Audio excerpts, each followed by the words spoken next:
it turned out to be very, very good. And I want to congratulate all of you who made it possible. Thank you, Governor.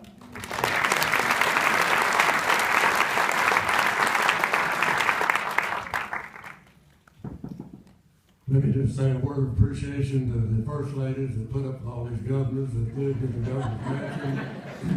And during our administration, during 8 years, there was a lot more serious business than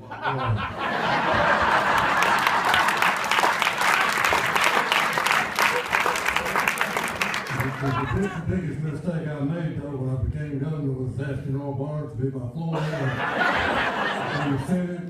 And so you can realize what I had to do with Seriously, I do want to thank all the first ladies for their wonderful presentation tonight and sharing some of the good life that goes on in the public housing that we had opportunity to do.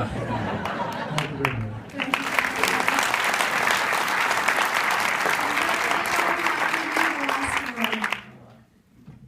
Well, first of all, I want to thank everybody. Thank you, ladies, for showing up. Jeff, thank you for also representing your family.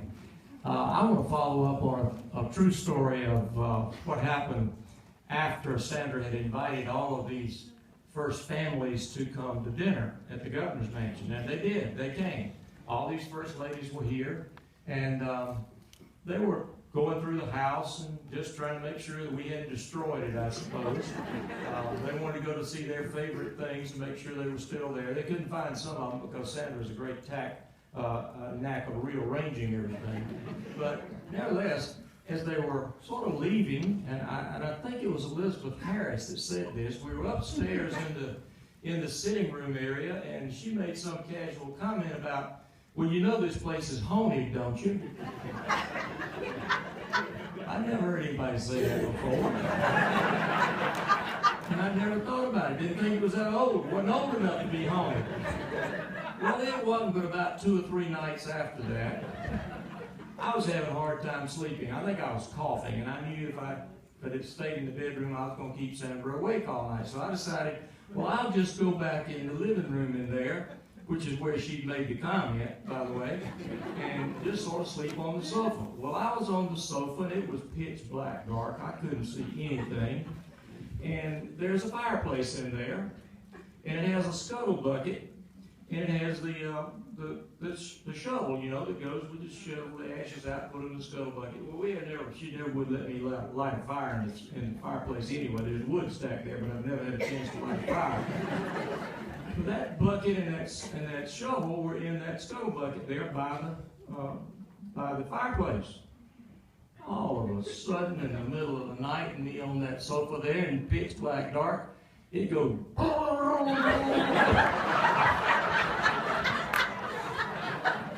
Maybe she's right.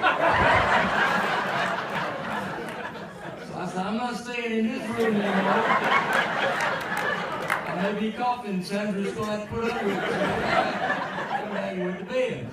Well, it was about 2 days later, Sandra was telling me the story. She says, you know, John, who was one of the guys who works there in the mansion, does the cleaning and all this, said he and Joy Forth were downstairs, and they were looking around, and Joy looked over on a piece of furniture, and it had this big white drop on it, and she said, well, somebody dropped some ice cream on this, and she dipped it with her finger, and John said, well, that explains where that bird came from.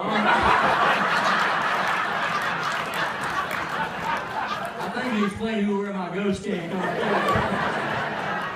Thank you all for being here tonight. Thank you.